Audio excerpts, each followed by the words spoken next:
crashes make the rich richer. So if you want to get rich quick, I like the crashes. I invest as an insider. And for the average person who knows very little, they say, well, insider trading is illegal. No, it's not. So when people say, how do I change my life? Well, you change those words. I wouldn't go to school because you learn nothing about money in school. I wouldn't get a job because if I have a job, I'm an employee. And then I'd pay taxes. And I don't pay taxes. And I don't save money. And I use debt to get rich. And I don't invest in the stock market. That's why I'm rich.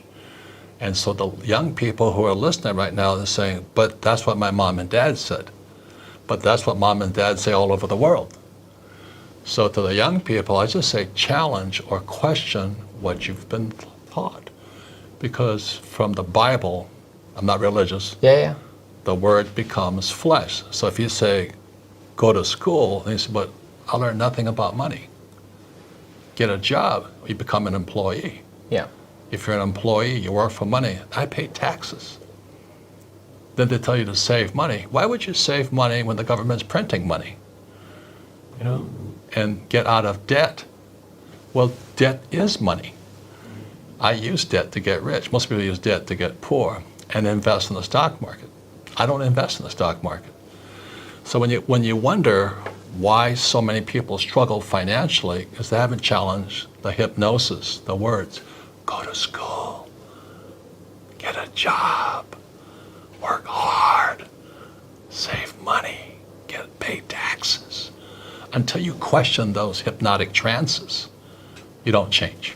So when I was a little boy, I had poor dad and rich dad, saying, in your head. He's saying, go to school. My rich dad goes, what a waste of time that is, Right. And the way my rich dad taught me is just playing Monopoly. 4 greenhouses, 1 red hotel. I learned about money. I learned to be a capitalist, not an employee. I don't pay taxes.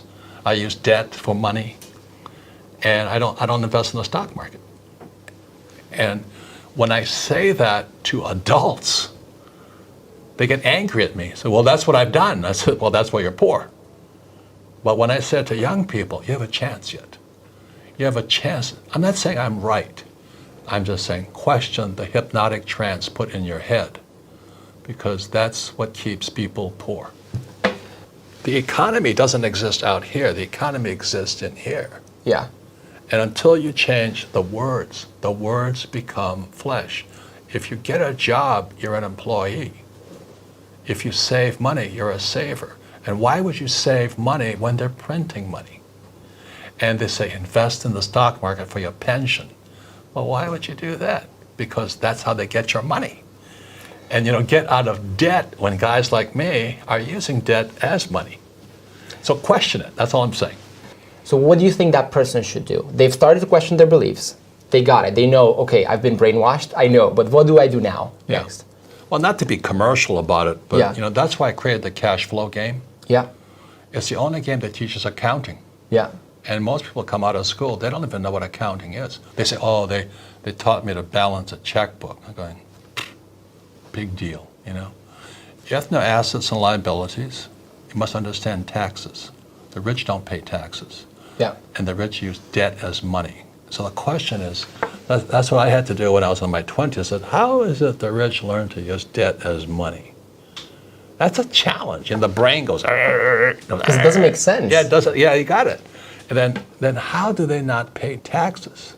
And what you'll find out in my new book, Fake, is the combination of debt and taxes.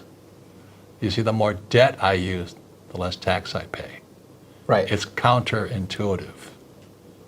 And that works because you're creating jobs, or why is that working? Well, there's many reasons, okay. And that's why I have the best tax advisors. The biggest thing for most young people is that our schools teach us to be ICs, independent contractors, okay.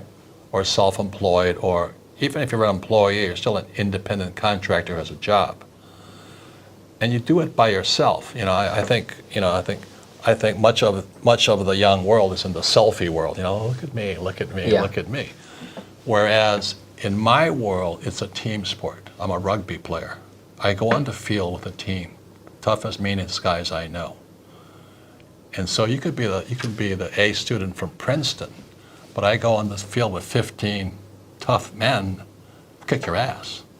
And so the average guy is coming out there, like, oh, I got an A, I went to Princeton, I went to Harvard, and the corporate America comes out and they go, boom.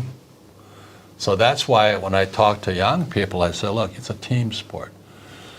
So the first person I have is a bookkeeper. Bookkeeper is the lowest paid person on my team, but the most important. Right. The bookkeeper then keeps the accurate records that my accountant can use, and my attorney can use, and my banker can use. That's the combination there. And my banker, my attorney, and my accountant must work together as a team. Most people, they're bankers, accountants, and attorneys, don't work together as teams. Because in school, we're taught to take our tests on our own. If you ask for help, you're cheating. In my world, it's called cooperation. And what I found with most smart people, they don't know how to cooperate. They don't know how to ask for help. Because in their brains, that's cheating. It means you're stupid. It means you're weak. It means you're stupid. I didn't have that problem because I was stupid in school, so I was asked for help. But the teacher says that's cheating. And I want the smartest attorneys, accountants, bookkeepers, bankers, politicians. I come at it as a team. Just think about this. It's like a basketball team. They're playing basketball. But you went to Harvard, you have a master's, your PhD, but you're playing against 5 guys. I don't care how smart you are. Those 5 guys will kick your butt all day long. This is not in the movies. Bruce Lee cannot really beat 10 people in real life, That's right. But that's what in the people movies, want to that's what's perceived. Like if you're good enough, you can beat 10 people. Yeah, that's in not real life, true. you're going to lose every time. Not in the corporate world. So I operate according to the rules of corporate America. Yeah. I don't operate according to the rules of employee America. They're different. The tax rules for corporate guys is less than employees. Employees pay the highest taxes. Yeah. Guys like Trump and me pay 0. The biggest thing about fake is, the dollar became fake, the US dollar became fake money in 71. But it's the fake teachers. Why would you listen to a poor person? Why would you listen to a poor person about money? And that was my poor dad. Very good man, PhD, but he always says, go to school, get a job, work hard, pay taxes, get out of debt, and invest in the stock market. He's trying to hypnotize me. And my rich dad, thank God I had a rich dad, he goes, you gotta be an idiot to follow that advice. And so you're a very bright young man to pick up Rich Dad, Poor Dad is only a book on accounting. My cash flow game is only a book on accounting. That's a takeaway. But if you don't know accounting, you don't have accountability. Yeah. You have accountability in your life. And then you can question when somebody tells you invest in the stock market, I go, well, when do I get my money back? So in fake, I talk about the infinite return. I never use my money. I don't need to save money. I use debt 100% of the time, and I don't pay taxes. So I took real estate courses, not because I like real estate, because real estate is about debt and taxes. Right. So the more debt I use, which is real money, debt is real money, the less tax I pay. And especially with the interest rates right now, that have been lowest in the last 5,000 years or something like that. Money is cheap right now, 0. Get it free. Yeah. Why would you save it? Why would you save it when they print it? And I talk about trading, investing. I invest as an insider. And for the average person who knows very little, they say, well, insider trading is illegal. No, it's not. But they've been programmed to think it's illegal. There are certain forms of investing where insider trading is illegal. But for the most part, it isn't illegal. But what fires off, because they've been hypnotized, oh, insider trading, he's a crook. Oh, and he doesn't pay taxes. Do you think I'd be writing about it if I was a criminal? So I wrote fake so people could challenge the hypnosis in their brains, go to school, work hard, pay taxes, get out of debt. I used debt as money because in 1971, money became debt. people look at it now, and because they're scared and they're safety oriented, thinking, oh, I couldn't really start now because there's a financial crisis coming. Yeah. So why would I start now? So it's still the safety that they're looking for. So what would you think about? What would you say about that? About the financial crisis coming up? If there should be some sort of corrections happening in the future. Well, let me ask you this: if you had bought a ticket to get on the Titanic, right? Yeah. And you knew it was going to sink, what would you do? I'll build the best boat to get out of it. I would be getting ready to get off of it as quickly as possible. Okay. You know? I would be looking at life rafts and checking things out and things like that. Yeah. Because we're going down. Yeah. And this is the difference. Crashes make the rich richer.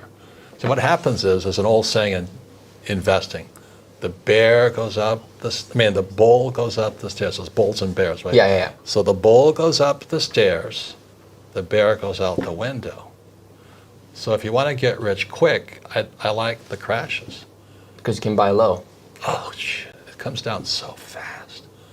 So if you can do it in stocks, you can short the thing, you can do, naked put, yeah. You can be instantly quick. But it's slow going up, but it's fast when it crashes.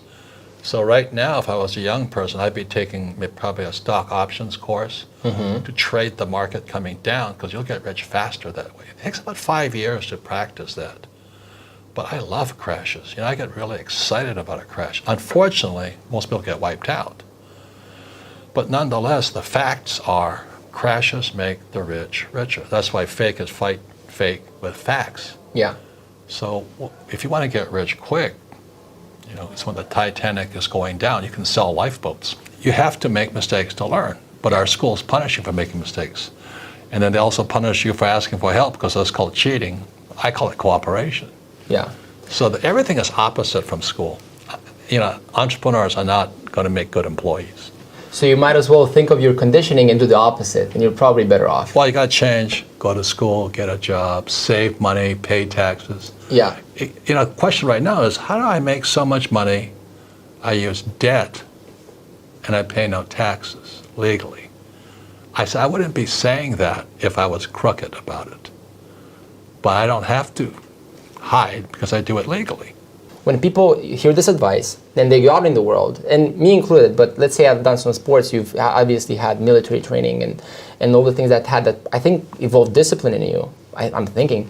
But what would be your advice to toughen up? Because otherwise, any challenge that faces you, you're just going to fade and go back to safety. Correct. Well, I think that's one of the biggest problems is that people, the word is called resilience. Okay. If like the greatest athlete in my time is Tiger Woods. Well, he just won a championship again. Yeah, but he went way up, and he came down as, his wife caught him cheating, everything, the humiliation, and then his back goes out, he has surgery. And after this long down period, he comes roaring back up to the top.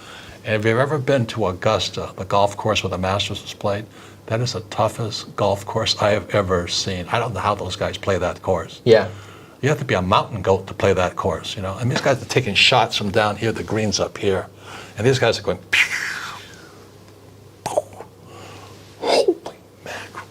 So he came back. So if there's a story of resilience and determination and a comeback, it's Tiger Woods. I'm in awe of that guy. He is really a great man to come from the top to the bottom, back to the top, And we all have that in us, except in school, we told us, don't make mistakes. If you fail, you're stupid. Well, he came back, it made him stronger.